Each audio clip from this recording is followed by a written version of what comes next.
IAS institute నిర్వహిస్తున్న all India scholarship exam pass అవ్వండి. 2 years ఫీజులో 50% మాత్రమే పే చేయండి.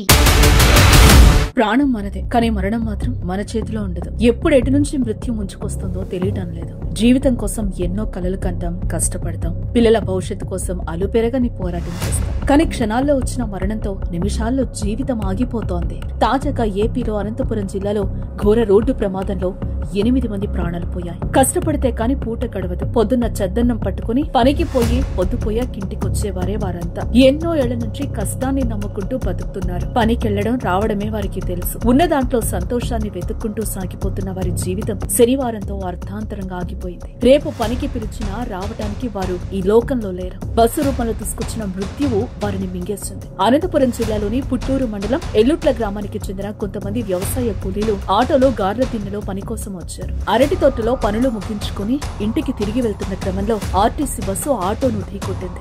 ఏం జరిగిందో చూసేలోపే ఘోరం జరిగిపోయింది. ఆటో నుంచి కూలీలు చెల్లాచెదురుగా ఎగిరిపడ్డారు. ఘటనా స్థలిలోనే 2 మృతి చెందగా అనంతపురం ప్రభుత్వ ఆసుపత్రిలో చికిత్స పొందుతూ మరో 6 ప్రాణాలు కోల్పోయారు. మొత్తం 8 మంది నిండు ప్రాణాలు పోయారు. చనిపోయిన 7 ఒకే గ్రామానికి చెందిన వారు కావడంతో ఎల్లుట్ల గ్రామం కన్నీరు పెడుతోంది. మృతులందరూ కూడా ఆ ఇంటికి పెద్ద దిక్కుగా ఉన్నవారే కావటం కాదు, వీరిలో భార్యాభర్తలు కూడా ఉండటం కలిసి వేస్తోంది. ఒకే కుటుంబంలో 4 చనిపోవడం చాలా బాధాకరం. మృతుల కుటుంబ సభ్యులు, బంధువుల ఆర్తనాదాలతో గ్రామంలో విషాద ఛాయలు అలుముకున్నాయి. కూలికి వెళ్లి కాటికి వెళ్లారా అంటూ వారు ఏడుస్తున్న తీరు కంటతడి పెట్టిస్తోంది. ఘోర రోడ్డు ప్రమాదంపై సీఎం చంద్రబాబు సైతం తీవ్ర దిగ్భ్రాంతిని వ్యక్తం చేశారు. మరణించిన వారి కుటుంబాలకు 5 లక్షల చొప్పున ఎక్స్గ్రేషియా ప్రకటించారు. క్షతగాత్రులను ఆసుపత్రి వద్దకు వెళ్లి వారి పరిస్థితులపై ఎప్పటికప్పుడు సమాచారం అందించాలని జిల్లా అధికారులకు, మంత్రులకు ముఖ్యమంత్రి ఆదేశించారు. దీంతో ఆసుపత్రిలో క్షతగాత్రులను స్థానిక మంత్రి సవిత అధికారులు పరామర్శించి వారికి అందిస్తున్న వైద్యంపై ఆరా తీస్తున్నారు.